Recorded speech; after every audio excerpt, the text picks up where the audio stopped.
नमस्कार दोस्तों, कैसे हैं आप सभी। आप सभी का स्वागत है मेरे YouTube channel math bye Sonu Kumar में। मेरे प्यारे दोस्तों, बहुत ही मज़ेदार क्वेश्चन है, आइए इसे सॉल्व करते हैं। क्वेश्चन है 15 वर्षों का साधारण ब्याज 60,000 रुपया है। हर 15 यानी हर 5 वर्ष बाद, प्रत्येक 5 वर्ष बाद क्रम से 10% और 20% जो मूल मूलधन है उसको बढ़ा दिया जाता है, तो कुल 15 वर्षों का साधारण ब्याज कितना होगा। मेरे प्यारे दोस्तों, इसको मैं तुरंत सॉल्व कर देता हूँ, बाद में इसका लॉजिक बता देता हूँ। मान लीजिए आपका जो 15 साल का जो साधारण ब्याज है, 15 साल का साधारण ब्याज कितना है, 15 ईयर का साधारण ब्याज 60,000। तो यहाँ से 5 साल का ब्याज कितना आ जाएगा, ये इसका कितना है, 1/3 है। अगर ऐसे नहीं समझते तो ऐसे समझिए, 5 साल का ब्याज कितना आ जाएगा, 60,000। इसको आप 15 से भाग देंगे तो 1 साल का ब्याज आ जाएगा, और 5 से गुणा कर देंगे 1 साल के ब्याज को तो 5 साल का ब्याज आ जाएगा। तो 5 से काटेंगे ये 3 बार कट जाएगा, और 3 से काटेंगे ये 20 बार कट जाएगा। तो 5 साल का जो ब्याज आ गया मेरे प्यारे दोस्त, वो आ गया 20,000। ओके। अब हर 5 साल बाद क्या होता है, मूलधन बढ़ जाता है। क्या बढ़ जाता है, मूलधन बढ़ जाता है। तो मेरे प्यारे दोस्तों, 5-5 साल की कितनी किस्त होंगी, देखो 5 साल, फिर से 5 साल, और फिर से 5 साल, तब जाके आपका 15 साल होगा। तो यानी कि इन 5 सालों में आपको 20,000 मिलेगा। फिर से आप मूलधन कितना हो जाता है, अब आपका मूलधन 10% बढ़ जाता है। तो 10% बढ़ जाता है, तो इन 5 सालों में आपको कितना ब्याज मिलेगा। मेरे प्यारे दोस्तों, अगर मूलधन 10% बढ़ गया तो ब्याज भी 10% बढ़ जाएगी, यानी कि 20,000 का कितना लेंगे, 20,000 का लेंगे 10% बढ़ा के, तो 110/100। जीरो से जीरो, जीरो से जीरो कट गई, यानी कि कितना आ जाएगा ये, 11 दूनी 22,000। यानी कि इन 5 सालों में हमें मिलेगा 22,000 रुपया ब्याज। उसके बाद फिर से जो मूलधन है उस 20% बढ़ जाता है। कितना बढ़ जाता है, 20, है ना, 20% बढ़ जाता है। तो मेरे प्यारे दोस्तों, मूलधन 20% बढ़ गया, तो मेरी ब्याज भी क्या हो जाएगी, 20% बढ़ जाएगी। अब क्या करना है, 120/100 से गुणा करना है, क्योंकि 20% बढ़ा देंगे, 100% अपने आप में थी। जीरो से जीरो काटेंगे, एक जीरो से ये जीरो काटेंगे, 12 से गुणा करेंगे तो 12 दूनी 24,000। तो यानी इन 5 सालों में आपको मिलेगा 24,000 ब्याज। सबको जोड़ोगे तो 20 दूनी 40, 20 तिया 60, 4 और 2 6, 66,000 रुपया आपको क्या मिलेगी, ब्याज मिलेगी 15 सालों में।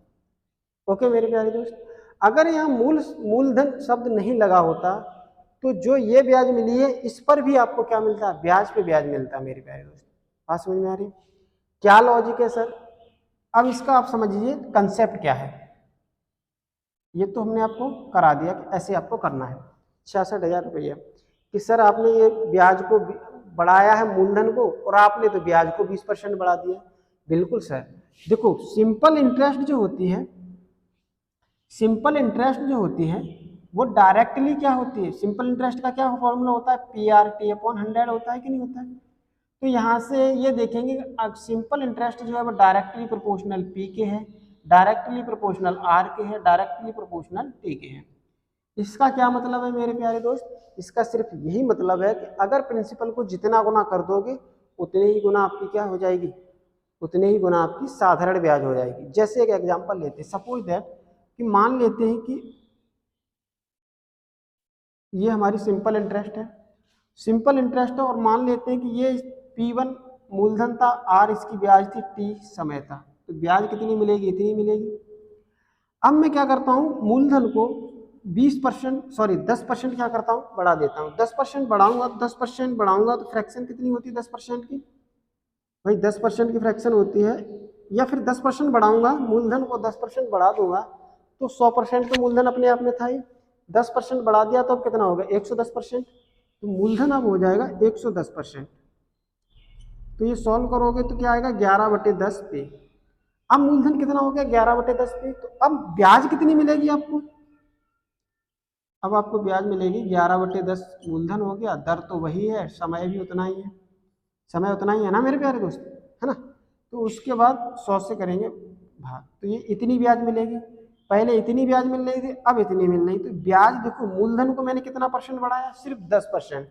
तो क्या ब्याज कितने परसेंट बढ़ गई, हम ये देखेंगे। SI2 को भाग देंगे SI1 से, तो ये कितना आ जाएगा 11/10 गुणा PRT अपॉन, या फिर ये सीधा नीचे ले लेते हैं 10 गुणा 100, और ये कितना है P1 गुणा R गुणा T1 100। तो ये 100 से 100 कट गया, P1 RT से कट गया, ये भी कट गया, तो बच कितना गया, इधर देखेंगे 11/10 ही बच गया। क्या बच गया 11/10।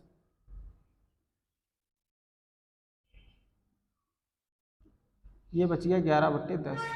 तो मेरे प्यारे दोस्त SI2 देखेंगे क्या हो रहा है। SI2 क्या आ रहा है 11/10 SI1। ये तो गजब हो गया मेरे प्यारे दोस्त। अगर मैं मूलधन को 11/10 गुना कर देता हूं तो मेरी साधारण भी ब्याज क्या हो जा रही है 11/10 गुना हो जा रही है कि नहीं। देखो 11/10 11/10। अगर इसको परसेंटेज में देखोगे तो ये क्या है 11/10 का मतलब अगर इसे परसेंटेज में चेंज करोगे तो 100 से गुणा कर लेंगे। 11/10 को किससे गुणा कर देंगे 100 से गुणा कर दीजिए। तो मेरे प्यारे दोस्त ये कितना आ जाएगा 110%, है ना। तो आपने क्या देखा कि अगर भाई ये 10% बढ़ी तो क्या 100% तो मूलधन वो पहले वाली ब्याज अपने आप में थी ही थी। तो मेरे प्यारे दोस्त आपने ये देखा कि अगर मैंने प्रिंसिपल को 10% बढ़ा दिया तो मेरा सिंपल इंटरेस्ट भी 10% बढ़ गया। बात समझ में आ रही कि नहीं। किसी को इस बात में तो डाउट नहीं कि सर यहाँ आप देख रहे हैं कि ये समय जो है ना बराबर ही बराबर है। देखो किस तरीके से बात करेंगे, इन 5 सालों की बात कर रहा हूँ, 5 सालों के लिए। तो यहाँ पहले 5 साल के लिए निकाला तो 20,000 आ रहा था, फिर मैंने दोबारा ब्याज निकाली तो उसको 10% क्या किया मूलधन को बढ़ा दिया। तो ये दोबारा समय अभी भी कितना है 5 साल ही है ना।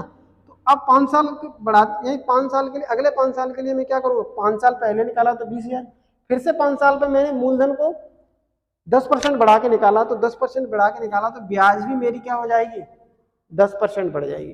ब्याज कितनी हो जाएगी 10%। आपको लॉजिक समझा दिया, ये हमने क्वेश्चन सॉल्व करा दिया। मेरे प्यारे दोस्तों उम्मीद है आपको क्वेश्चन को समझ के मज़ा आया होगा। ठीक है मेरे प्यारे दोस्तों, मिलते हैं इसी प्रकार के क्वेश्चन को और सॉल्व करेंगे। मेरे प्यारे दोस्तों मिलते हैं अगली वीडियो में। ठीक है, जुड़े रहिए मेरे साथ। अगर आपको मज़ा आ गया हो तो मेरे प्यारे दोस्तों बेल आइकन को जरूर दबाएं, लाइक जरूर दें। ठीक है मेरे प्यारे दोस्तों, धन्यवाद।